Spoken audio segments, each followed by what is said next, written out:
योग दर्शनम। ओम नमो वेंकटेशाय दुःखताप निवारका दुःख मूल विनाशका गोविंद गोविंद।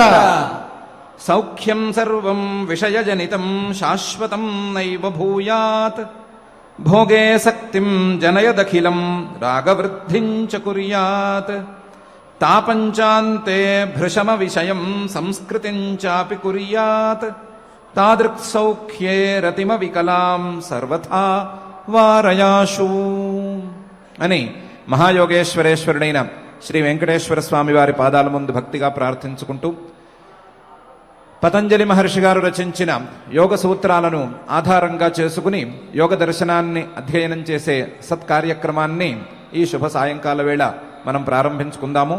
ప్రారంభంలో ఆచార్యుల వారితో కలిసి ప్రార్థనా శ్లోకాలను చదువుకుందాము. ఈ కార్యక్రమానికి మంగళాచరణం చేసుకుందాము. ఓం నమో నారాయణాయ. శ్రీ గురు ప్రార్థనా. గురుర్బ్రహ్మా గురుర్విష్ణుః గురుర్దేవో మహేశ్వరః గురుః సాక్షాత్ పరం బ్రహ్మ తస్మై శ్రీ గురవే నమః. శ్రీనివాస ప్రార్థనా. భాస్వచ్చంద్రసమే యదీయనయనే భార్యా యదీయా రమా యస్మాద్విశ్వసుడప్యభూద్యమికులం యధ్యానయుక్తం సదా నాథో యో జగతాం నగేంద్రదుహితుః నాథోపి యద్భక్తిమాన్ తాతో యో మదనస్య యో దురితః తం వెంకటేశం భజే. పతంజలి ప్రార్థనా.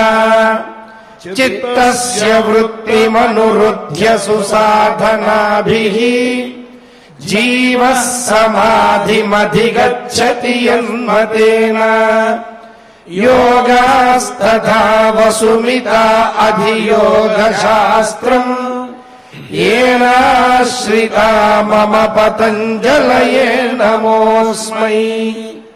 నమో హిరణ్యగర్భాదిభ్యః యోగ విద్యా సంప్రదాయకర్తృభ్యః వంశర్షిభ్యః నమో మహద్భ్యః నమో గురుభ్యః.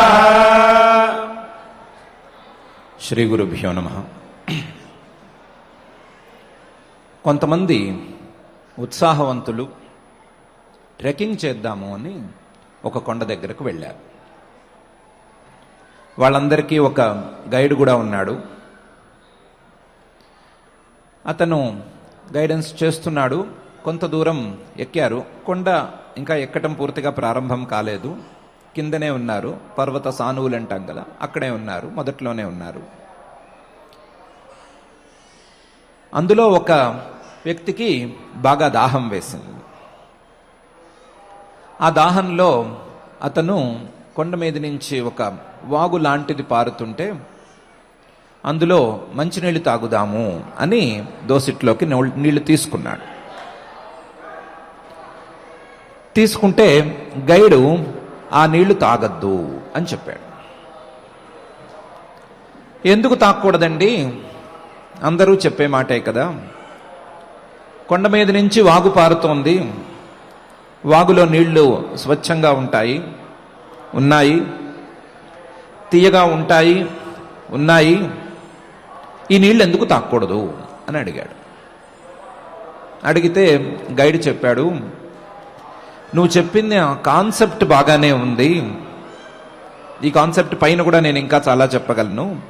నీరు గనక పారుతూ ఉంటే దానిలో చిన్న చిన్న దోషాలు ఏమన్నా ఉంటే పోతాయి. అందువలన పారే నీటిని స్వచ్ఛంగా భావించి తాగొచ్చు అని కాన్సెప్ట్ నేను కూడా చెప్పగలను. కానీ ఫ్యాక్ట్ అలా లేదు. ఈ వాగు వచ్చే పైన చిన్నపాటి ఊరుంది. ఆ ఊళ్ళో చిన్నపాటి ఇండస్ట్రీలు కూడా ఉన్నాయి. వాళ్ళు వాళ్ళ ఇండస్ట్రియల్ వేస్టేజ్ అంతా ఇందులో కలుపుతున్నారు. కెమికల్గా ఇది చాలా పొల్యూట్ అయిన వాగు. ఇది కాక మధ్యలో కొంతమంది ఈ గ్రామంలో ఉండేవాళ్ళు, ఆ ఊళ్ళో ఉండేవాళ్ళు, వాళ్ళు నాన్ వెజ్ అది తీసుకుంటారు. వాటి చెత్తా చెదారం అంతా కూడా ఇదే వాగులో వేసేస్తున్నారు. ఇంకా కొంతమంది డ్రైనేజీని కలిపేస్తున్నారు. చూడటానికి నీళ్ళు ఇలా ఉన్నాయి, కానీ ఈ నీళ్లు చాలా పొల్యూటెడ్ వాటరు. దీన్ని తాగటం మంచిది కాదు. నువ్వు దీన్ని కాక వేరే ఏదైనా తాగు. ఈ వాగు గురించి నాకు తెలుసు. ఈ వాగు, దీని వెనకాల ఉండేటువంటి ఊరు, ఆ ఊళ్ళో వాళ్ళు చేసేటువంటి పొల్యూషను, వీటన్నిటి మీద నాకు ఐడియా ఉంది. అందుకని చెప్తున్నాను, నీకు ఎంత దాహంగా ఉన్నా సరే ఈ నీళ్లు తాగొద్దు అని. అతను కొంచెం ఉత్సాహవంతుడు కాబట్టి ఇంకా పైన ప్రశ్న కూడా వేశాడు. నీళ్లు స్వచ్ఛంగా ఉన్నాయా లేవా అనేది నాకంటికే తెలిసిపోతోంది. స్వచ్ఛంగానే ఉన్నాయి. Water is clear. నీళ్లు తాగితే దాహం తీరుతుంది అని నాకు తెలుసు. ఈ రెండూ నాకు తెలిసి ఉండగా, ఒకటి కంటికి కనిపిస్తూ ఉండగా, మరొకటి కాన్సెప్ట్ నాకు తెలిసి ఉండగా, నువ్వేదో చెప్పావు అని నేను ఈ నీటిని తాగటం ఎందుకు మానేయాలి? ఈ నీరు ఎందుకు మానేయాలి? నీరు నాకు క్లియర్గా కనిపిస్తోంది. నువ్వు చెప్పినటువంటి పొల్యూషన్ ఉన్నట్లు నాకు అనిపించటం లేదు. అదే సమయంలో నీరు తాగితే దాహం తీరుతుంది కదా, అలాంటప్పుడు నేను ఎందుకు మానాలి అని అడిగాడు. గైడు దానికి సరిగైన సైంటిఫిక్ ఆన్సర్ ఇచ్చాడు. నాయనా, పొల్యూషన్ అనేది కంటికి కనిపించదు, అది ముక్కు కూడా కొన్నిసార్లు తెలియదు. అందులోనూ కొంత ఇప్పుడుండేటువంటి కెమికల్ పొల్యూషన్ చాలా హెవీగా ఉంటుంది. అది తాగిన తర్వాత, లోపలికి వెళ్ళిన తర్వాత దాని ప్రభావాన్ని చూపిస్తుంది. స్లోగా, నిదానంగా అదే నీరు అలవాటు పడగా నీ ఆరోగ్యం కూడా క్షీణిస్తుంది. అది కంటికి కనిపించలేదు కదా అని పొల్యూషన్ కాదు అని అనుకోవద్దు. కొన్ని సందర్భాలలో మాలాంటి వాళ్ళము చెప్పే మాట వినాలి. విని ఆ దిశగా దీన్ని అర్థం చేసుకోవాలి. కావాలి అంటే మూలాల్లోకి వెళ్ళి వెతుక్కోవచ్చు. వెతుక్కుని నిజంగా ఈ వాటర్ పొల్యూట్ అవుతోందా లేదా అనే సంగతి తీర్మానం చేసుకోవచ్చు. అంతవరకు కంటికి కనిపిస్తోంది, నాకు తెలుసు అనే మాటలను చెప్పి అనవసరంగా మోసపోకూడదు. పొల్యూషన్ విషయంలో చాలా జాగ్రత్తగా ఉండాలి. రకరకాల పొల్యూషన్స్ వస్తున్నాయి. అందులో అన్నీ నల్లగా మార్చే పొల్యూషన్స్ కావు. నీళ్లు చూడడానికి అలాగే ఉంటాయి, కానీ ముట్టుకోవడానికి కూడా వీలుండవు. అలాంటి నీళ్లు కూడా చాలానే ఉంటాయి. కాబట్టి పొల్యూషన్ గురించి సరిగ్గా అవగాహన ఏర్పరచుకో. ఈ నీటి వెనకాల ఏ పొల్యూషన్ దాగి ఉంది అనే మాటను నా మాటతో మొదలు అర్థం చేసుకో. అర్థం చేసుకుని నీ అంతటి నువ్వు వెళ్ళి తెలుసుకుని దాని ప్రకారం నడుచుకో. అంతే తప్ప ఇలా వాదన చేస్తూ కాలక్షేపం చేయొద్దు. ప్లీజ్, ఈ నీటిని మాత్రం తాగవద్దు అని చెప్పాడు. మనకి కొంచెం పొల్యూషన్ మీద, అందులో వాటర్ పొల్యూషన్ మీద కొంచెం అవగాహన పెరిగింది కాబట్టి కాన్సెప్ట్ తొందరగా అర్థమైంది.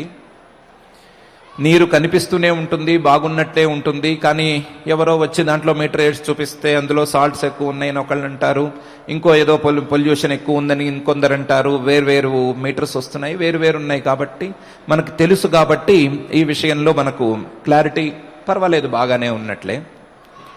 కానీ సుఖం అనే విషయంలో సేమ్ క్లారిటీ ఉందా అని మహర్షి గారు మనల్ని అడుగుతున్నారు.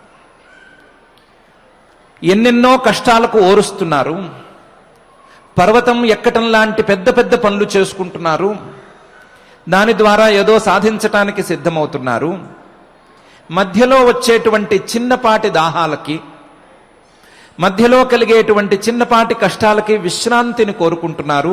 ఆ దాహం తీరాలి అని అనుకుంటున్నారు. చిన్న చిన్న సుఖాలకు ఆశపడుతున్నారు. సుఖం అనేది అలవాటైనట్లుగా పారుతున్న నీరులాగా, వాగులో పారుతున్న నీరులాగా అలవాటైన సుఖాన్ని అనుభవించి ఈ విశ్రాంతిని పొందుదాము అని అనుకుంటున్నారు. కానీ ఇది వాస్తవంగా సుఖమేనా? వాస్తవంగా విశ్రాంతినే ఇస్తోందా? వాస్తవంగా దాహాన్ని తీరుస్తోందా? లేకపోతే దాహాన్ని పెంచుతోందా, లేకపోతే దాహం కంటే కూడా ఎక్కువైన కష్టాన్ని ఇస్తోందా? సుఖం కోసం మానవులు పడేటువంటి ఈ తపన వారికి కనీసం సుఖ పరిచయాన్ని చేస్తోందా? సుఖం కోసం వారికి ఉన్నటువంటి ఆరాటాన్ని తీరుస్తోందా? ఆ ఆరాటాన్ని పెంచుతోందా? లేదా ఆ ఆరాటం పెంచటం వీటికంటే మించి మరొక ఫలితాన్ని ఇస్తోందా? వీటికంటే వేరుగా ఉండేటువంటి ఫలితాన్ని ఇస్తోందా అనే విషయం ఆలోచించాలి. ఆలోచించి దానికి తగినట్లుగా నడుచుకోవాలి.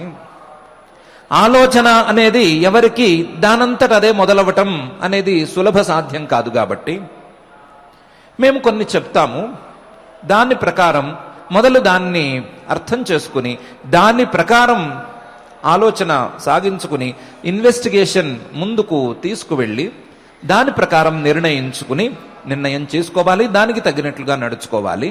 అంతే తప్ప హడావిడిగా వాగులో నీళ్లు తాగేస్తాను అని వాదన చేసిన వాళ్ళలాగా ఎవరు ఉండకూడదు అని మహర్షి గారు భావిస్తున్నారు. ఆ భావనతో తాను చెప్పదలుచుకున్నటువంటి విషయాలన్నిటినీ స్టెప్ బై స్టెప్ ఒక్కొక్కటి క్రమంగా చెప్పుకుంటూ వస్తున్నారు. ఎక్కడి నుంచి మొదలుపెట్టి చెప్పుకుంటూ వస్తున్నారు అంటే, ముందు 5 క్లేశాలు ఉన్నాయి అనే మాట చెప్పారు. అవిద్య, అస్మిత, రాగ, ద్వేష, అభినివేశాలు అనే 5 క్లేశాలున్నాయి అని చెప్పారు. అందులో అవిద్య అనేది భ్రమం అని చెప్పారు. ఆ భ్రమం ద్వారా ఈ అస్మిత అనే మరో భ్రమం పుట్టుకొస్తుందని చెప్పారు. ఆ అస్మిత ద్వారా రాగద్వేషాలు, అభినివేశము ఇవన్నీ పుట్టుకొస్తాయి. ఇవన్నీ క్రమంగా బలపడుతూ ఉంటాయి అని చెప్పారు. ఈ పంచ క్లేశాలు లేదా ఈ 5 క్లేశాల ద్వారా మానవులు వారు చేసుకునేటువంటి మంచి చెడు పనులు చేసుకోవటం అనేది జరుగుతుంది అనే మాట చెప్పారు. క్లేశమూల కర్మాశయ దృష్టాదృష్ట జన్మ వేదనీయ అనేటువంటి సూత్రంలో చేసుకున్నటువంటి కర్మలకు ఫలితంగా తప్పకుండా ఈ జన్మలో గాని పై జన్మలో గాని అనుభవించవి తీరవలసిందే అనే మాట కూడా చెప్పారు. ఆ అనుభవించటం అనేది ఎలా వస్తుంది అంటే జాత్యాయుర్భోగాహ అనే మాట చెప్పారు.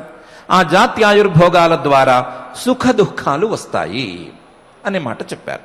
తే హ్లాద పరితాప ఫలాహ పుణ్యాపుణ్య హేతుత్వాత్ అనే సూత్రం వరకు ఆ జాత్యాయుర్భోగాలు మానవులకు ఉండేటువంటి క్లేశాల వలన కలిగినట కర్మలతో పుట్టినటువంటి ఈ జాత్యాయుర్భోగాలు మానవులకి కష్టాన్ని గాని సుఖాన్ని గాని కలిగిస్తాయి. కష్టాన్ని కలిగించాలి అంటే దాని వెనకాల వారు చేసుకున్న పాపం ఉండాలి, సుఖం కలిగించాలి అంటే దాని వెనకాల వారు చేసుకున్నటువంటి పుణ్యం ఉండాలి అని వరుసగా చెప్పుకుంటూ వచ్చారు. ఆ చెప్పుకోవటంలో హ్లాద పరితాప ఫలాహ అని చెప్పారు అని అనుకున్నాం. హ్లాదం అని ఎందుకన్నారు, పరితాపం అని ఎందుకన్నారు అని కూడా ఒకసారి మనం చూసుకున్నాం. ఆ చూసుకోవటంలో హ్లాదం అంటే ఏదో ఆయనకి ఏదో అభిప్రాయం ఉంది, పరితాపం అంటే కూడా అభిప్రాయం ఉంది అనే విషయాన్ని ఒకసారి అనుకున్నాం. హ్లాదం సుఖం అంటే ఏమిటి, పరితాపం కష్టం అంటే ఏమిటి అనే ఆలోచన మనలో రేగాలి అనే అభిప్రాయంతోనే మహర్షి గారు ఈ మాట చెప్తున్నారు అనే మాట అనుకున్నాం. హ్లాదం అంటే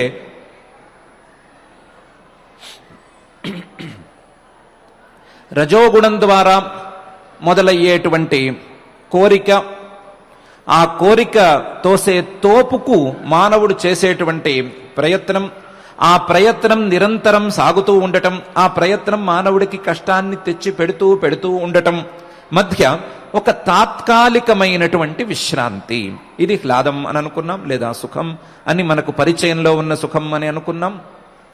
దానికి వ్యతిరేక దిశలో పనిచేసేటువంటి ఒక కష్టం లేదా వేదన, దుఃఖం, దీన్ని పరితాపం అనే పదంతో అర్థం చేసుకోవాలి అని అనుకున్నాం.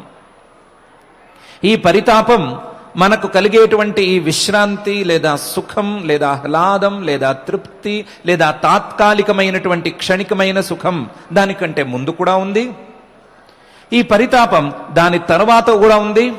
కొన్ని సందర్భాలలో ఆహ్లాదం ఉన్న సమయాలలో కూడా ఉంది. అందువలనే దానికి పరితాపం, అన్ని వైపులా ఉండేటువంటి తాపం అనే పేరు పెట్టారు అని కూడా అనుకున్నాం. మొత్తం మీద చూస్తే కొండవాగులో నీళ్లున్నాయి, అలాగే మన యొక్క ఈ ప్రయత్నంలో సుఖం అనేటువంటి నీరు ఉంది, కానీ ఆ నీరు ఎంతో కొంత పొల్యూట్ అయిపోయింది. ఆ నీరు దాహాన్ని తీర్చేటువంటి స్థాయిలో లేదు. కొండవాగులో వచ్చేటువంటి నీరు, పొల్యూట్ అయినటువంటి నీరు దాహాన్ని తీర్చే స్థాయిలో లేనట్లుగా మానవుడు తన ప్రయత్నం అనేటువంటి కొండవాగు ద్వారా పార్చుకుంటున్నటువంటి ఈ సుఖం అనే నీరు పొల్యూట్ అయిపోయింది. దాని పొల్యూషన్ దుఃఖంతో ఉంది. ముందు వెనక అది ఉన్న సమయంలో కూడా అది తప్పకుండా పొల్యూట్ అయి ఉంటుంది.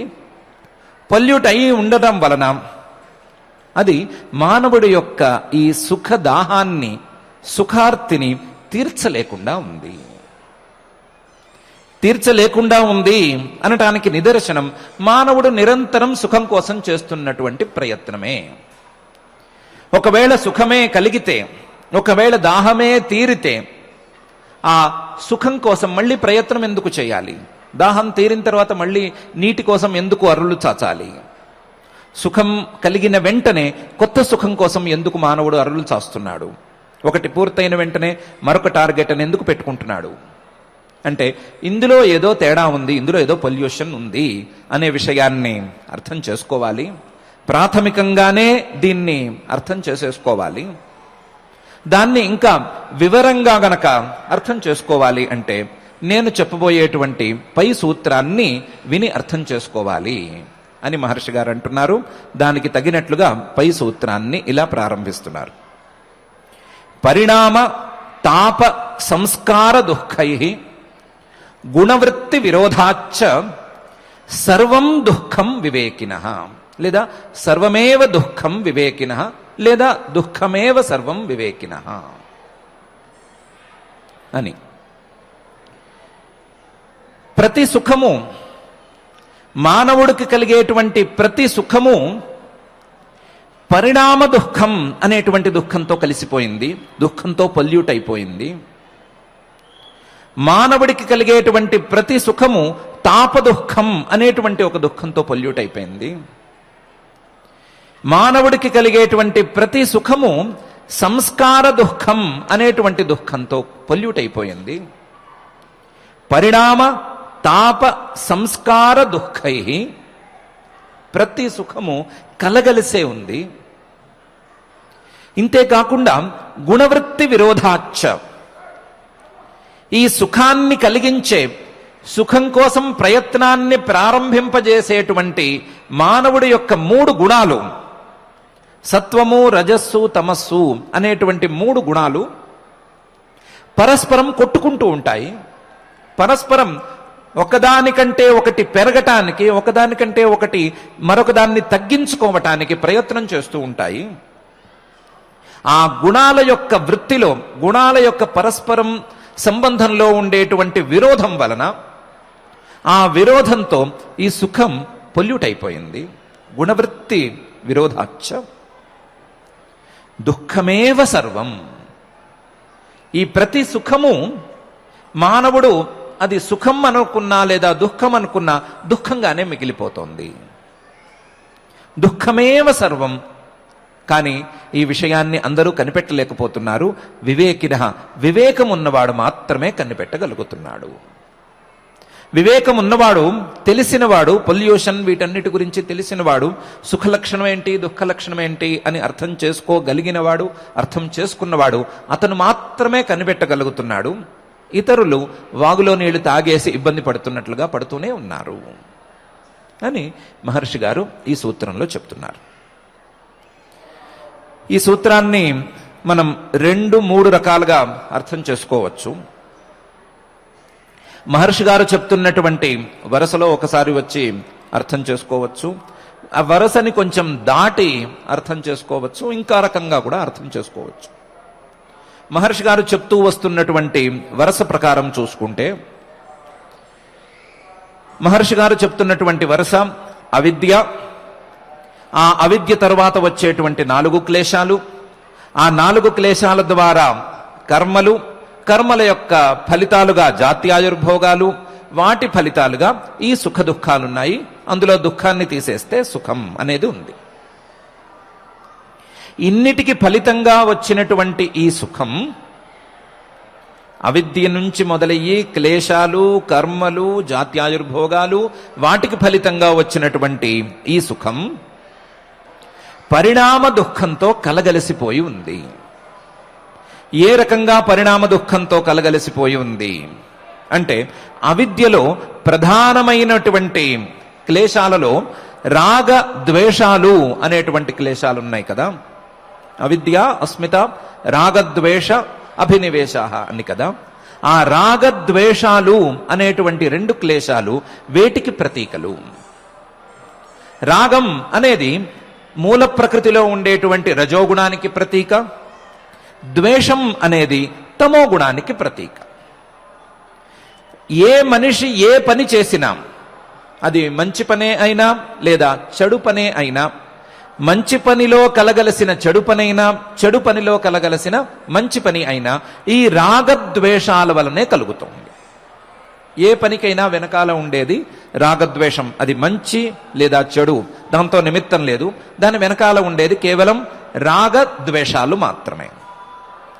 రాగద్వేషాలు ఈ రజోగుణానికి తమో గుణానికి గనక ప్రతీకలైతే, వాటి ద్వారా వచ్చేటువంటి ఆ రాగద్వేషాలకు పరిణామంగా వచ్చేటువంటి ఈ కర్మలు, మంచి చెడు కర్మలు వేటికి ప్రతీకలు అవ్వాలి అంటే రజస్తమో గుణాలకి ప్రతీకలే అవ్వాలి.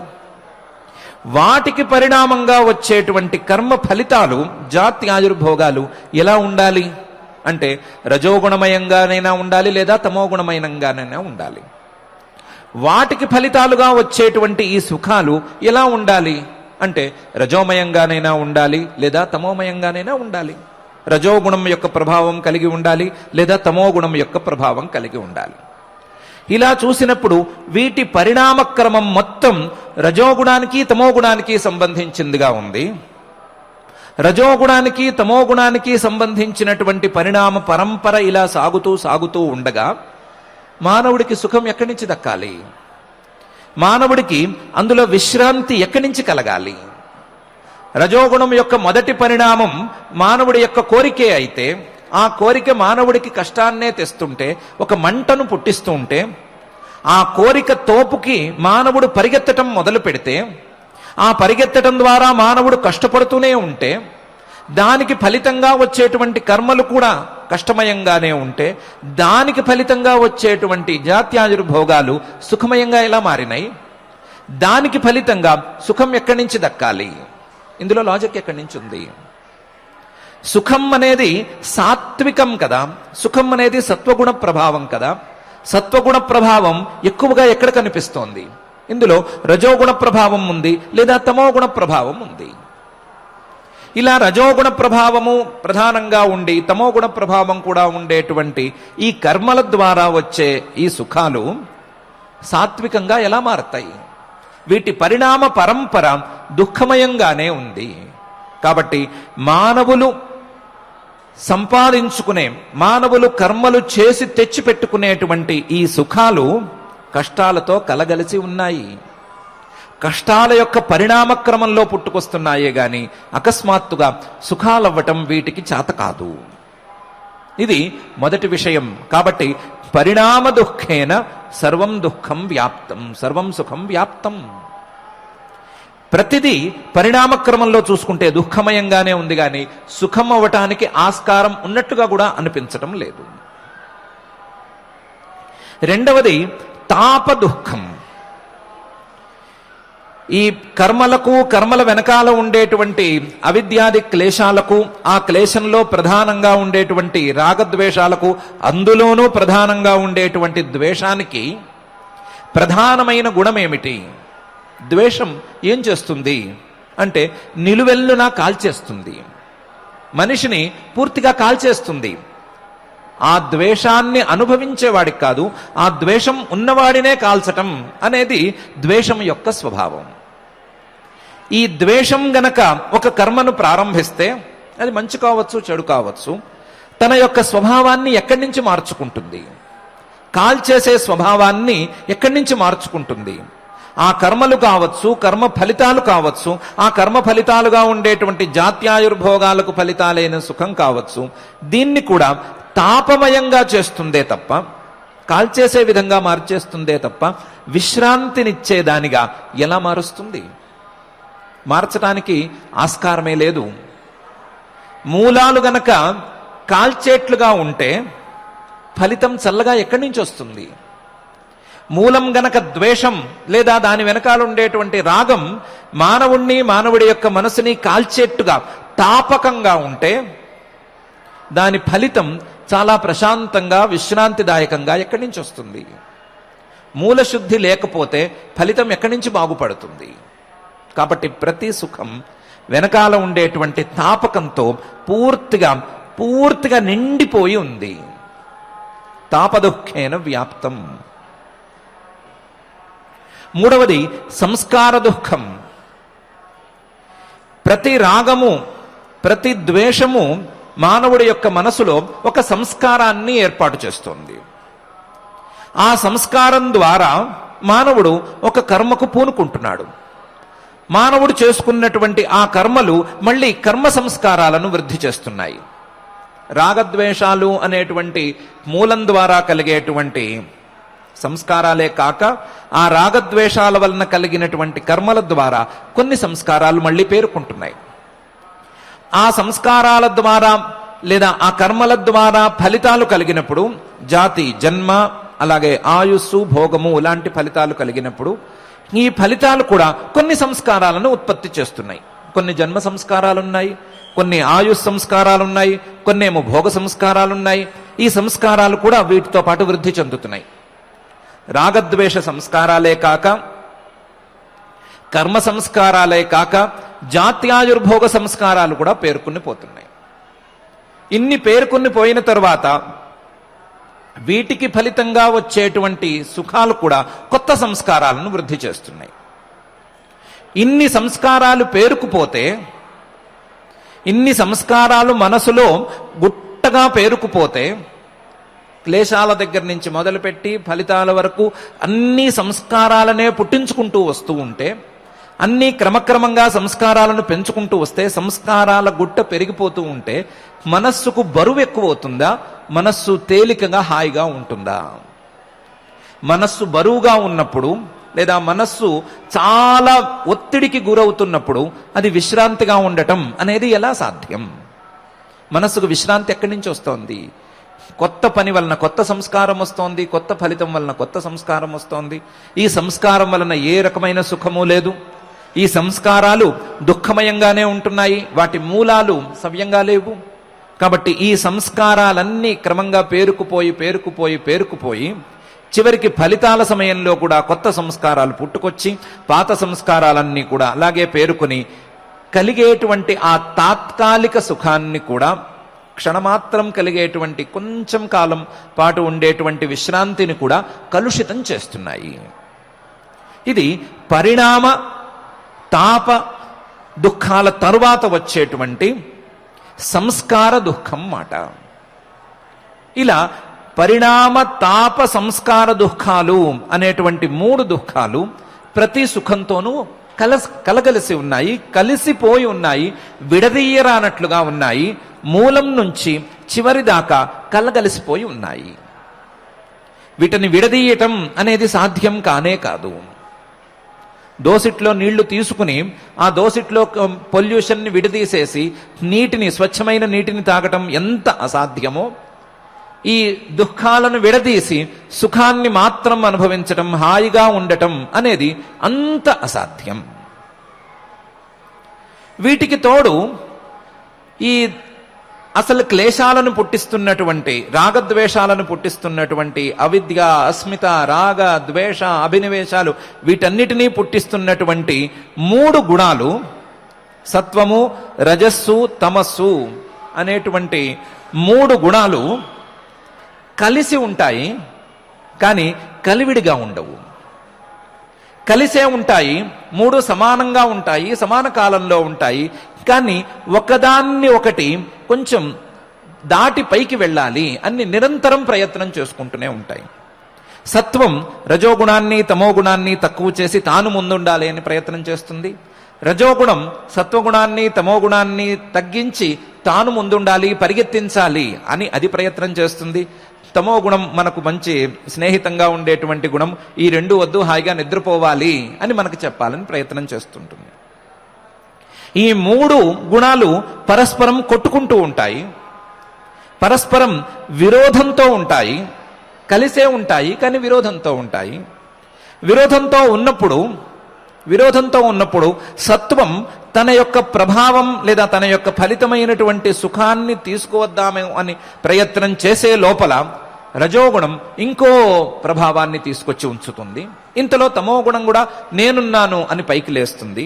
పైకి లేచే లోపల మళ్ళీ సత్వగుణం నేను కాదు, ఈ రెండిటిని తగ్గించి నేను మళ్ళీ పైకి వస్తాను అని ప్రయత్నం చేస్తూ ఉంటుంది. ఆ మూడు కొట్టుకుంటూ ఉంటాయి. ఆ మూడు కొట్టుకుంటూ ఉండగా కలిగేది సుఖమా లేదా దుఃఖమా అని తేల్చడం ఎవరి వల్ల సాధ్యం? ఏదో ఒకటి నికరంగా తేలితే అదేదో సుఖమో కష్టమో ఏదో ఒకటి తేల్చేసుకోవచ్చు. కానీ అవే కొట్టుకుంటూ ఉంటే సుఖాన్ని తేవలసిన, సుఖాన్ని నిలబెట్టవలసిన, సుఖానికి సాధనమైనటువంటి గుణాలే పరస్పరం కొట్టుకుంటూ ఉంటే, పరస్పరం విరోధంతో ఉంటే, వాటి యొక్క ఒక్కొక్క రీతి ఒక్కొక్క వ్యాపారము విరుద్ధంగా ఉంటే కలిగేది సుఖం అనేది నమ్మటం ఎట్లా? నమ్మటం ఎట్లా అని కాదు, కలిగేది సుఖమయ్యేందుకు ఆస్కారం లేదు, అది దుఃఖమయంగానే ఉంటుంది. గుణవృత్తి విరోధాచ్చ సర్వమేవ దుఃఖం వివేకినః. ఈ రకంగా చూసుకున్నప్పుడు పరిణామతాప సంస్కార దుఃఖాలు మాత్రమే కాక గుణాల యొక్క స్వభావాన్ని కూడా దృష్టిలో ఉంచుకున్నప్పుడు కలిగేటువంటి ప్రతి సుఖము దుఃఖంగానే మారుతుంది. కలిగేటువంటి ప్రతి సుఖము దుఃఖంతోనే నిండి ఉంది, దుఃఖంతో కలగలిసి ఉంది, దుఃఖంతో కలుషితమైపోయింది. ఇలాంటి సుఖం మానవుడికి విశ్రాంతిని ఎందుకు ఇస్తుంది, ఎలా ఇస్తుంది, ఎలా ఇవ్వగలుగుతుంది అనే విషయం వివేకంతో ఆలోచించి తీరాలి అని మహర్షి గారి ఒక దృక్కోణంలో వాక్యం యొక్క తాత్పర్యం. రెండవ విధంగా ఆలోచించుకున్నప్పుడు, కొంచెం మనకి దగ్గరగా ఉండేటువంటి విధానాల్లో ఆలోచించుకున్నప్పుడు, ఏదైనా ఒక సుఖం సుఖంగానే నిలుస్తోందా అనేది ఒక ప్రశ్న. ఏ సుఖమైనా సరే సుఖంగా నిలిచిపోతోందా? ఒక సుఖం మొదలైతే అది సుఖం అనే తీర్మానానికే రావటానికి ఆస్కారం ఉందా అనేది ఒక ప్రశ్న. ఇంకా చెప్పాలంటే $1 మిలియన్ క్వశ్చన్ ఇది. ఒక సుఖం సుఖంగానే ఉంది అని అనుకుంటే, ఇష్టమైన వస్తువు సుఖాన్ని కలిగిస్తోంది అని అనుకుంటే, అది తినే వస్తువైనా అనుభవించే వస్తువైనా చలైనా ఎండైనా వేడైనా చల్లైనా ఏదైనా సరే అది సుఖాన్నే కలిగిస్తోంది అనే నియమం ఉందా? లేకపోతే కాసేపు సుఖాన్ని కలిగిస్తోంది మళ్ళీ మారిపోతోంది అనేమైనా ఉందా?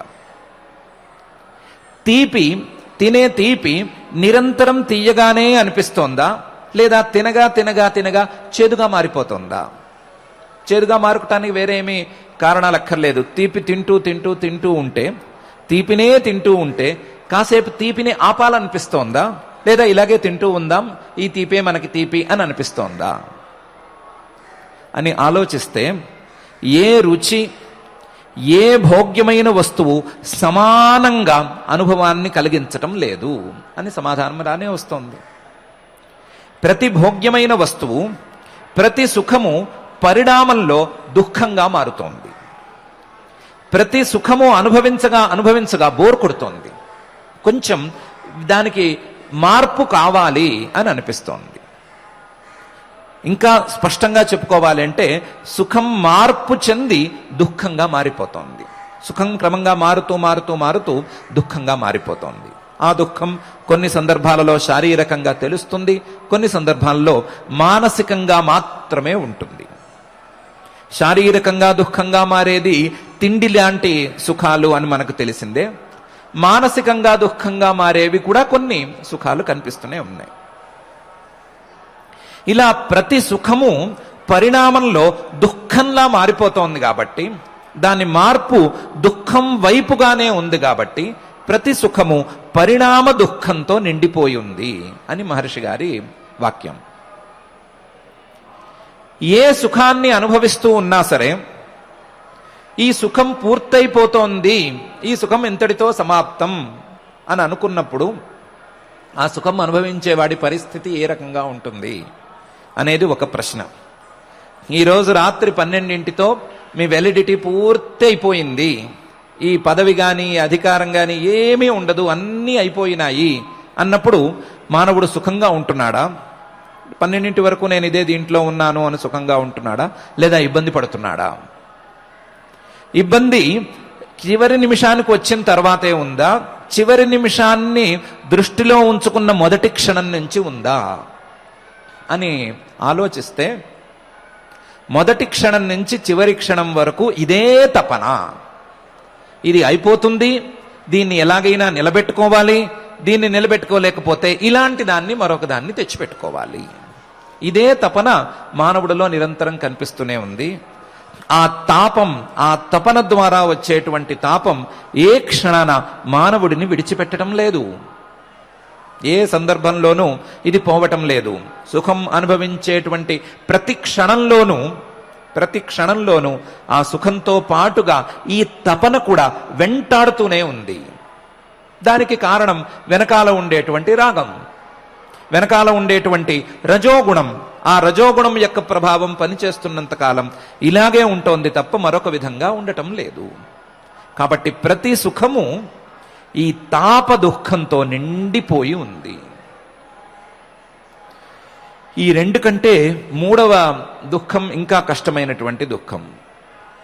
మానవుడికి ప్రతి సుఖం మీద తనకు తెలియకుండా ఒక ఐడియా ఉంది. ఇది ఇలా ఉంటేనే సుఖం, ఇది ఇలా ఉంటేనే బాగుంటుంది అని తనకే తెలియకుండా ఒక ఐడియా ఉంది. ఆ ఐడియాకి వెనకాల ఉండేటువంటిది సంస్కారం. తానే ఈ జన్మలోనో వెనకాల జన్మలలోనో పెంచుకున్నటువంటి సంస్కారం. ఆ సంస్కారానికి తగినట్లుగా ఉంటే అది సుఖం, సంస్కారాలకు తగినట్లుగా లేకపోతే అది కష్టం. పొద్దున్నే లేస్తే తాగే కాఫీ దగ్గర నుంచి రాత్రి పడుకునేటప్పుడు పెట్టుకునే దిండు వరకు ఇదే పూర్తిగా అనుసరిస్తూ ఉంటుంది.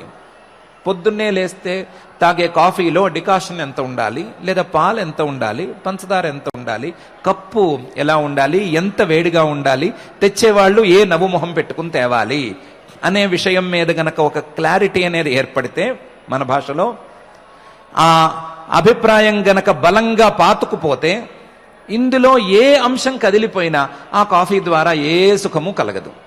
పైగా ఆ కాఫీ రోజును మొత్తాన్ని డిస్టర్బ్ చేసేస్తుంది. రోజు మొత్తం డిస్టర్బ్ అయిపోయింది, ఈరోజు పొద్దున్నే కాఫీ బాగాలేదు అనటం చాలా మామూలు మాటే కదా. ఇక్కడి నుంచి మొదలైనటువంటి డిస్టర్బెన్సు క్రమంగా ఒక్కొక్క చోట జరుగుతూనే ఉంటుంది. వీటన్నిటికీ కారణం ఏమిటి అంటే మానవులు పెంచుకున్నటువంటి సంస్కారాలు. మానవులు ప్రతి విషయం మీద, ప్రతి సుఖం మీద, ప్రతి ఫలితం మీద ఒక్కొక్క సంస్కారాన్ని ఏర్పరచుకున్నారు. ఆ సంస్కారానికి వ్యతిరేకంగా గనక పని జరిగితే అది సుఖం కాదు అని నమ్మేస్తారు. ఆ సంస్కారాలు అనేవి మానవుడికి పెద్ద దుఃఖాలు. క్లియర్గా ఉన్నదాన్ని ఉన్నట్లు కొత్తదాన్ని అనుభవించేటువంటి యోగ్యత మానవుడికి లేనే లేదు. ఐస్ క్రీమ్ అంటే అది ఉప్పగా ఉండొచ్చా, లేదా తీయగా మాత్రమే ఉండాలా? సాల్ట్ ఐస్ క్రీమ్స్ అని కొన్ని ఫ్లేవర్స్ వచ్చినాయి, తెలుసు కదా. అవి పూర్తిగా ఫెయిల్ అయిపోయినాయి. ఎందుకు ఫెయిల్ అయినాయి? సాల్ట్ ఐస్ క్రీమ్స్ బహుశా 5, 6 ఉన్నాయని విన్నాను. ఈ 5, 6 ఉండేటువంటి ఈ సాల్ట్ ఐస్ క్రీమ్ ఫ్లేవర్స్ లేకపోతే ఆ మోడల్స్ ఎందుకు ఫెయిల్ అయినాయి అంటే, ఐస్ క్రీమ్ అంటే అది తీయగా ఉండాలి అని చిన్నప్పటి నుంచి పెంచుకున్నటువంటి సంస్కారం. ఆ సంస్కారానికి వ్యతిరేక దిశలో పనిచేస్తే, ఎవడైనా క్రియేటివ్గా ఆలోచించి ఉప్పుగాను, కారంగాను, చేదుగాను ఐస్ క్రీమ్ తయారు చేస్తే ఏం చేసినా సరే ఆ ఐస్ క్రీమ్ ముట్టుకోవడానికి వీలే లేదు. ఎందుకు అంటే మానవుడికి సంస్కారం బలంగా స్థిరంగా అలాగే ఉంది. ఐస్ క్రీమ్ ఎలా ఉండాలి అనే నిర్ణయం జరిగిపోయింది, ఇంకోటి ఎలా ఉండాలి నిర్ణయం జరిగిపోయింది. ఎక్కడి నుంచి జరిగింది? కొంతేమో తెలిసి జరిగింది, కొంత సంస్కారాల ద్వారా కలిగిపోయింది. ఈ సంస్కారాలు నడిపిస్తున్నప్పుడు, ఈ సంస్కారాలన్నీ ఇలాగే నడిపిస్తూ ఉన్నప్పుడు,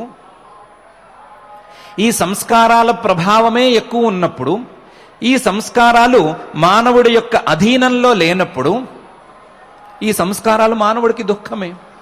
ఈ సంస్కారాలు దుఃఖంగా మారి మానవుణ్ణి ఖచ్చితంగా ప్రతి సుఖాన్ని పొల్యూట్ చేసి కష్టపెట్టడం అనేది తథ్యం.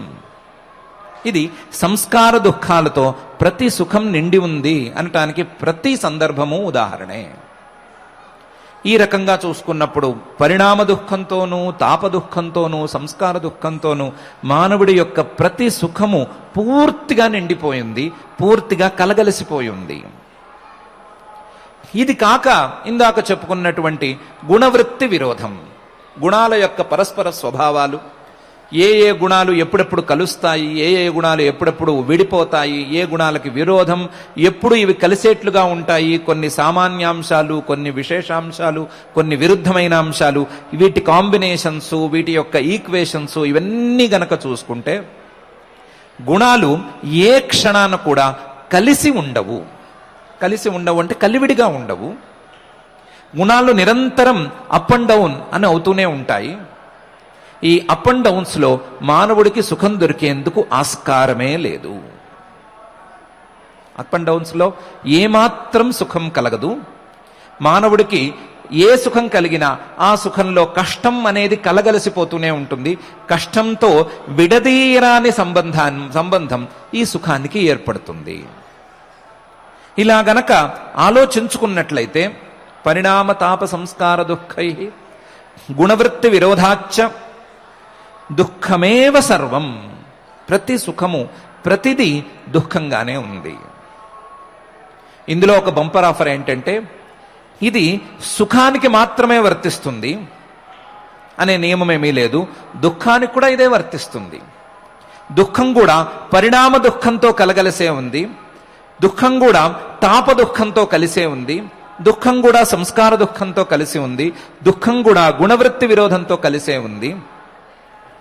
ఏ దుఃఖం కలిగినా అది 2 రెట్లు అవుతోంది, లేదా 3 రెట్లు, 4 రెట్లు ఇలా అయిపోతోంది. ఏ సుఖం కలిగినా సరే ఈ దుఃఖాలతో కలగలిసి ఉంటోంది. కాబట్టి సర్వమేవ దుఃఖం, ప్రతిదీ దుఃఖంగానే ఉంది. మమ్మల్ని భయపెట్టకండి, మీ నెగటివ్ థింకింగ్ తీసుకొచ్చి మానెత్తిని రుద్దకండి. ఏదో ఉన్నదాన్ని సుఖం అనుకుని మేము ఏదో తృప్తి పడుతున్నాము, మా జోలికి రావద్దు.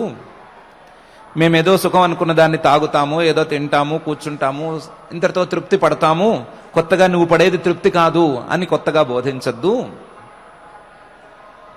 దానివలన మాకు ప్రత్యేకించి ప్రస్తుతానికి ఏమీ లాభం లేదు అని అంటే, మహర్షి గారు నిజమే, మీ జోలికి నేనేమి రావటం లేదు, మిమ్మల్ని ప్రతిదాన్ని దుఃఖం దుఃఖం అని నెగటివ్గా ఆలోచించమని కూడా నేను చెప్పటం లేదు, కేవలం ఆలోచించమని చెప్తున్నాను. ఆలోచించమని చెప్తున్నాను, ఆలోచన ప్రారంభించుకోమని చెప్తున్నాను. నేను చెప్పే మాట సర్వం దుఃఖం లేదా దుఃఖమేవ సర్వం అనే మాట సామాన్య మానవుడికేమీ కాదు, సామాన్య మానవుడిలో ఆలోచన రేకెత్తించడానికి చెప్పే మాట. ఇది నిజంగా ఎవరికి మాట అంటే వివేకినః, వివేకం కలిగిన వారికి ఇది మాట. వివేకం కలిగితే వారికి వచ్చేటువంటి అభిప్రాయం ఇది. సామాన్య మానవులకి ఇంత వివేకము లేదు, ఇంత వివేకాన్ని ఒకేసారి నెత్తిన రుద్దటం కూడా అసంభవము. సామాన్య మానవులకి ఆలోచించుకోమని చెప్తున్నాము. సామాన్య మానవులు ఆలోచించుకుంటే, వారికి వివేకం కలిగితే, వారు వివేకవంతులైతే ఈ విషయంలో దొరికేది మాత్రం ఇంతే, మిగిలేది మాత్రం ఇంతే. పోనీలేండి వివేకం గురించి వివేకులు చూసుకుంటారు, మాకెందుకు అనంటే మహర్షి గారు ఏమంటున్నారంటే, మీరందరూ తేలు కుడుతుందేమో అని భయపడుతున్నారు. తేలు కుడితే చాలా నొప్పి పుడుతుంది, చాలా నొప్పి పుడుతుంది, భరించలేము. రోజు 2 రోజుల వరకు కూడా దాని నొప్పి ప్రభావం ఉంటుంది. అందువలన తేలు కుట్టకూడదు, చెయ్యి జాగ్రత్త చేసుకోవాలి అని అనుకుంటున్నారు. చెయ్యి జాగ్రత్త చేసుకోవాలి అని అనుకుని జాగ్రత్తగా చెయ్యి తీసుకెళ్లి పాము పుట్టలో పెడుతున్నారు. తేలు కుట్టకూడదు అని అనుకునేవాడు, తేలు కుడితే నొప్పిని భరించలేని అనుకునేవాళ్ళు పాము పుట్టలో ఎందుకు పెడుతున్నారు? మేము ఏదో పెట్టుకుంటాం, మేము చేయి జాగ్రత్త చేసుకుంటాము అని మీరంటే కాదని ఎలా అంటాము? కాదని అంటే మిమ్మల్ని ఆపకుండా ఎలా ఉంటాము? మీరు పెట్టేది పాము పుట్ట అనే విషయం చెప్పాల్సిందే కదా, మీకు అర్థమయ్యేటట్టు చెప్పాల్సిందే కదా. చెయ్యి జాగ్రత్త చేసుకుంటాను, నాకు ఆ మాత్రం శ్రద్ధ ఉంది అని నువ్వంటే చెయ్యి జాగ్రత్త పాము పుట్టలో పెట్టి చేసుకోవద్దు నాయన, వేరెక్కడైనా పెట్టుకో అని చెప్పటానికే ఈ సూత్రం రాశాము. చేయి జాగ్రత్త పెట్టుకోవటానికి పాము పుట్ట ఎలాగైతే స్థానం కాదో, సుఖాన్ని జాగ్రత్త చేసుకోవటానికి, విశ్రాంతిని పొందటానికి ఇప్పుడున్నటువంటి వరుస మాత్రం సరి అయినది కాదు. ఇది సుఖపడేందుకు, విశ్రాంతిగా ఉండేందుకు, విశ్రాంతిని పొందేందుకు సరి అయిన ప్రొసీజర్ కాదు అనే విషయాన్ని ఆలోచించుకోవటం ప్రారంభించుకోండి అని చెప్పటానికే చెప్తున్నాము. ఒకేసారి నెత్తిన రుద్దేయటం లేదు. ఒకేసారి నెత్తిన రుద్దేయటం లేదు అనటానికి చెప్పిన ఇన్ని స్టెప్స్ వరుసగా ప్రమాణంగానే నిలుస్తున్నాయి, సాక్ష్యంగా నిలుస్తున్నాయి. ఒకేసారి ఏమీ రుద్దటం లేదు. దీని మీద ఆలోచన ప్రారంభం కావాలి. ఆలోచన ప్రారంభమయ్యి క్రమంగా ఒక్కొక్క దుఃఖాన్ని తీసుకోగలమా లేదా, లేదా ఈ పొల్యూషన్ని ఎంతో కొంత ఫిల్టర్ చేయగలమా లేదా అనే ఆలోచన కూడా ప్రారంభం కావాలి. లేదు ఈ పొల్యూటెడ్ వాటర్ మనకెందుకు అని అనుకుంటారా? అసలు ఈ వాటరే వద్దు, అసలు స్వచ్ఛమైన నీరు ఎక్కడ ఉంది అని వెతుక్కోవటమైనా నేర్చుకోవాలి. లేదా ఈ గ్రామానికి వెనకాల అవతల దీని వాటర్ సోర్స్ ఉంది కదా, అక్కడికి వెళ్ళి తాగేందుకైనా కొంత ప్రయత్నం చేసుకోవాలి. అంతే తప్ప పొల్యూటెడ్ వాటర్ తాగేస్తాము, దాహం తీర్చేసుకుంటాము అని ఎప్పుడూ అనకూడదు. అలా అనటం కనీస వివేకం లక్షణం కూడా కాదు. వివేకాన్ని పెంచుకోవాలి, వివేకాన్ని ఆలోచనతో పెంచుకోవాలి. దానికి తగినట్లుగా ఆలోచన ప్రారంభించుకోవాలి. ఆ ఆలోచన ప్రారంభించుకోవటానికి ఇది సరి అయిన విధానం అని మహర్షి గారు ఈ సూత్రంలో చెప్తున్నారు. చెబుతూ పరిణామ తాప సంస్కార దుఃఖై గుణవృత్తి విరోధాచ్చ దుఃఖమేవ సర్వం వివేకినః అని ఒక కొత్త కాన్సెప్ట్ని మనకు పరిచయం చేస్తున్నారు. కొత్త కాన్సెప్ట్ అనాలా, మనకు అనుభవంలో ఉన్నా కూడా మనం పట్టించుకోని కాన్సెప్ట్ అనాలా అనే విషయం మీద కూడా మనకు ఆలోచన అయితే సాగాలి. కొత్త కాన్సెప్టు అని అనుకుంటే మనం పెట్టేది పాము పుట్టలో చెయ్యా లేదా తేలు నోట్లో చెయ్యా అనే విషయం మీద కూడా మనకు ఆలోచన సాగాలి. మనకు కావలసింది విశ్రాంతి, సుఖం అని అయితే ఆ విశ్రాంతి, ఆ సుఖం, ఆ దాహం తీరటం అనేది పొల్యూటెడ్ వాటర్తో కుదురుతుందా అనే విషయం మీద కూడా మన ఆలోచన సాగాలి. అలా పొల్యూటెడ్ వాటర్తో దాహం తీర్చుకోవటం అనేది వివేకవంతులు చేసే పనేనా అనే విషయం మీద కూడా మన ఆలోచన ప్రారంభం కావాలి. ఎన్ని రకాలుగా వీలైతే అన్ని రకాలుగా ఈ సుఖం లేదా సుఖ స్వరూపం, సుఖంతో ఉండేటువంటి భావం, సుఖం వెనకాల, సుఖం తరువాత, సుఖం ముందు, సుఖంతో, సుఖ కాలంలో, సుఖంతో కలగలిసిపోయినా, సుఖానికి కారణమైన, సుఖానికి మూల కారణమైన ఈ భావాలన్నిటి మీద మానవుల యొక్క ఆలోచన సాగాలి. ఆ ఆలోచన ముందుకు వెళ్ళి మానవుడికి వివేకం తీసుకురావాలి అనేటువంటి అభిప్రాయంతోనే మహర్షి గారు ఇంత సుదీర్ఘమైనటువంటి సూత్రాన్ని తనకు అలవాటు లేకపోయినా మన కోసం చెప్తున్నారు. పరిణామ తాప సంస్కార దుఃఖై గుణవృత్తి విరోధాచ్చ దుఃఖమేవ సర్వం వివేకినః అని. ఎక్కువ ఆలోచన చేసుకోవద్దు. ఏమైనా వేడెక్కిపోతే ఎక్కిపోవచ్చు మనకు మైండ్. అంత వేడెక్కేంత ఆలోచనలు ఏం చేసుకోవద్దు. ఆలోచన ప్రారంభించుకునేటువంటి ప్రయత్నం చేసుకుందాం. ఆ ప్రయత్నాన్ని సఫలం చేయవలసిందిగా ఆ మహాయోగేశ్వరుడేశ్వరుడైనటువంటి శ్రీ వెంకటేశ్వర స్వామి వారిని భక్తిగా ప్రార్థన చేసుకుందాం. ఆ ప్రార్థనతో ఈ ఆలోచనలను ప్రస్తుతానికి తాత్కాలికంగా కట్టిపెట్టేసి పారాయణ కార్యక్రమాన్ని ప్రారంభించుకుందాం. కానీ ఆలోచన అప్పుడప్పుడు చేసుకుంటూ ఉందాం. ఆ ఆలోచన వివేకంతో సమాప్తమయ్యే స్థితికి చేరుకునే ప్రయత్నం చేద్దాం. ఇప్పటికీ పారాయణ కార్యక్రమం ప్రారంభించుకుందాం. ఓం నమో వెంకటేశాయ. ఆచార్యులు ఇంతవరకు పతంజలి మహర్షి అందించినటువంటి యోగ సూత్రముల్లో ద్వితీయ పాదంలో సాధన పాదంలో మనందరం కూడా వివేకవంతులు అవ్వాలంటే ఎటువంటి మార్గాన్ని అనుసరించాలి, దానికి పతంజలి మహర్షి సూత్ర రూపంగా మనకి ఎటువంటి విజ్ఞాన సర్వస్వాన్ని అందించారు. అందులో ఈ అవిద్య, అస్మిత, అలాగే రాగద్వేషాలు, అభినివేశాలు అటువంటి వాటితో కూడినటువంటివి ఎంత ప్రమాదకరంగా ఉంటాయి అనేటువంటి ఆత్మావలోకనం చేసుకునే దిశగా యోగ దర్శన తత్వం అలవడే విధంగా మనకు ఎంతో క్లిష్టమైనటువంటి గంభీరమైన అంశాలను కూడా ఏ విధమైనటువంటి భయపడకుండా మనం చక్కగా ముందుకు సాగే విధంగా సోదాహరణంగా లౌకిక ఉదాహరణలతో అందజేస్తూ ఉన్నారు. అటువంటి భాగ్యాన్ని మనకు కలియుగ ప్రత్యక్ష దైవమైన శ్రీనివాస పరబ్రహ్మ అందిస్తూ, ఇదే విధంగా తాను ఇతఃపూర్వం అలనాడు అర్జునుడికి ఏ రకంగా ఉపదేశం చేసి తను అస్త్రశస్త్రాలు వదిలి నిర్వీర్య స్థితి నుంచి నీవు విజయుడవు నీ నామధేయము అని జయపథంలోకి ఎలా నడిపించాడో అటువంటి స్థితి మనందరికీ కలగాలి అనేటువంటి సత్సంకల్పం చేసుకుంటూ నేడు ఆ భగవద్గీతలో సాంఖ్య యోగంలో ద్వితీయాధ్యాయంలో 54వ శ్లోకం నుంచి 72వ శ్లోకం వరకు అందరం శ్రద్ధగా చదివి వివేకవంతులమయ్యేటువంటి దిశగా మన పయనం, మన జ్ఞాన యజ్ఞం సాగాలని కోరుకుందాం.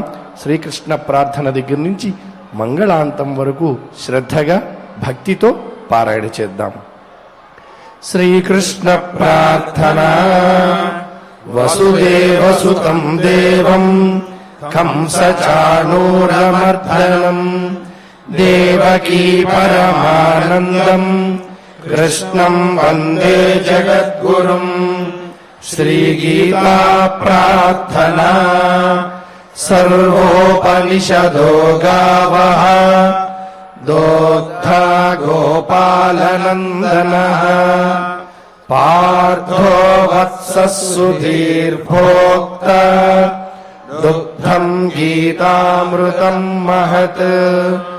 అథ శ్రీమద్భగవద్గీతాసు ఉపనిషత్సు బ్రహ్మ విద్యాయాం యోగశాస్త్రే శ్రీకృష్ణార్జున సంవాదే సాంఖ్యయోగే ద్వితీయాధ్యాయే శ్లోకాః.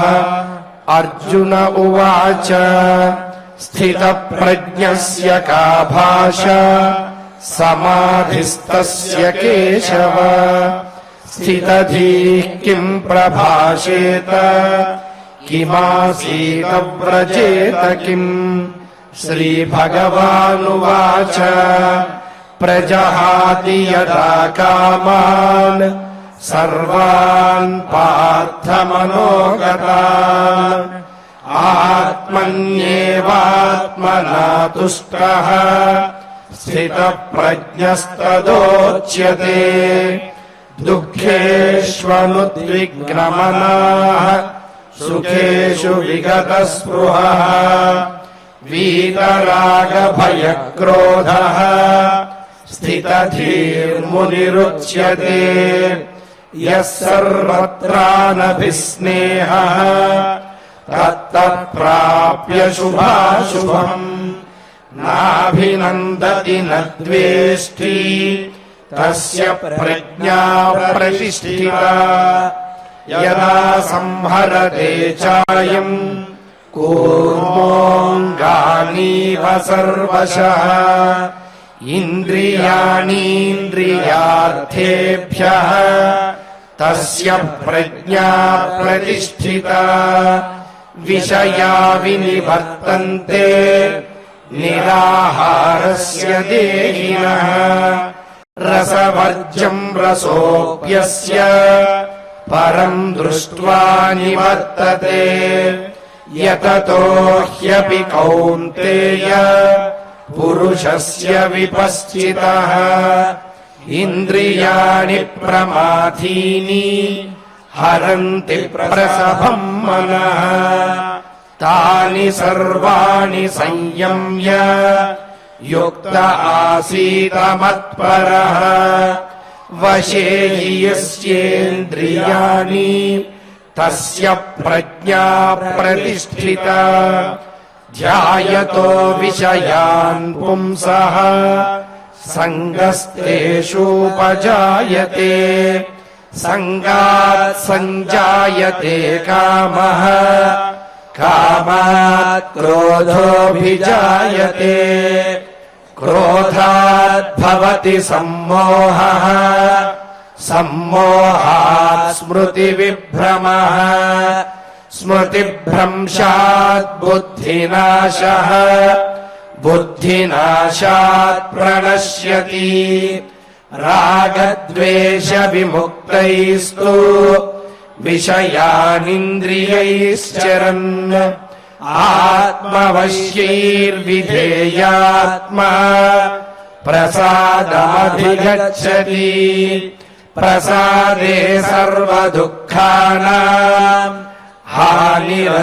हानिरस्योपजायते प्रसन्नचेतसो ह्याशु बुद्धिः पर्यवतिष्ठते नास्ति बुद्धिरयुक्तस्य न चायुक्तस्य भावना न चाभावयतः शान्तिः अशान्तस्य कुतः सुखम् इन्द्रियाणाम् हि चरताम् यन्मनोनुविधीयते तदस्य हरति प्रज्ञा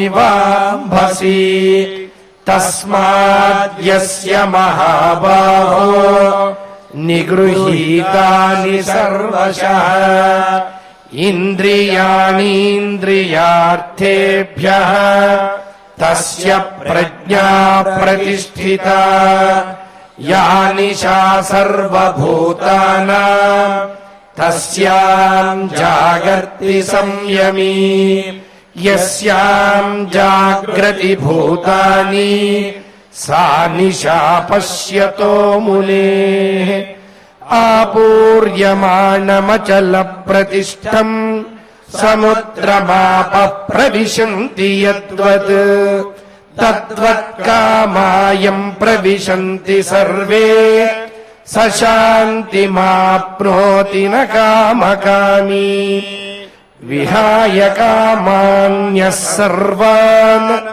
पुमांश्चरति निःस्पृहः निर्ममो निरहङ्कारः स शान्तिमधिगच्छति एषा ब्राह्मी स्थितिः पार्थ नैनाम् प्राप्य विमुह्यति स्थित्वा स्यामन्तकालेऽपि ब्रह्मनिर्वाणमृच्छति इति श्रीमद्भगवद्गीतासु उपनिषत्सु ब्रह्मविद्यायाम् योगशास्त्रे श्रीकृष्णार्जुनसंवादे सांख्ययोगे द्वितीयाध्याये श्लोकाः यत्र योगेश्वरः कृष्णः यत्र पार्थो धनुर्धरः तत्र श्रीर्विजयो भूतिः ध्रुवा नीतिर्मतिर्मम अथ क्षमा प्रार्थना यदक्षरपदभ्रष्टम् मात्राहीनम् च यद्भवेत् तत्सर्वम् क्षम्यताम् देव नारायण नमोऽस्तु ते अथ भगवत्समर्पणम् कायेन वाचा मनसेन्द्रियैर्वा बुद्ध्यात्मना वा प्रकृते स्वभावात् करोमि यद्यत् सकलम् परस्मै नारायणायेति समर्पयामि अथ लोकक्षेम प्रार्थना सर्वे भवन्तु सुखिनः सर्वे सन्तु निरामयाः सर्वे भद्राणि पश्यन्तु मा कश्चित् दुःखभाग् भवेत् अथ मङ्गलम् श्रियः कान्ताय कल्याणनिधये निधयेऽर्थिनाम् श्रीवेङ्कटेशाय కడ నివాసాయ శ్రీనివాసాయ మంగళం.